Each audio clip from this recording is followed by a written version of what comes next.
আপনার পাশেই একটি অফিস রয়েছে বিআরটি অফিস, সেখানে সেই অফিসের দুর্নীতি আপনাকে বলতে শেষ হবে না। এখানে দুর্নীতি যদি বলতে যাই তাহলে সেই দুর্নীতি শেষ হবে না। আপনার এই অফিসের প্রতি আপনার দৃষ্টি একান্ত কামনা করছি এবং আমরা মনে করি দেশের পথ পরিবর্তনের আপনি এসেছেন, সেই এই অফিসের পথ পরিবর্তন হবে, যেটা আমরা উপলব্ধি করেছিলেন প্রাথমিক অফিসের অনেকটা পরিবর্তন এবং অনেকেই সেখানে সুফল পাচ্ছেন। আমরা সেখানেও চাই আরো একটু পরিবর্তন এবং ছায়া চাই সেখানে।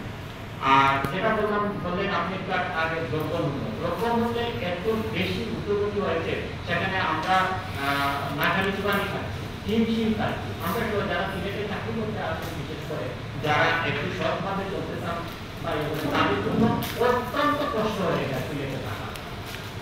আমি সে বিষয়ে আপনার সুদৃষ্টি একান্ত মানে সবচেয়ে বেশি সেখানে একটু নজর দেওয়ার জন্য বলবো যে দ্রব্যমূল্যের এত উদ্যোগী যেভাবে পারে সেভাবে দাম কিনে নিচ্ছে। সেখানে কোনো জানি না, আমি একটু যদি আমার পত্রিকার বাজার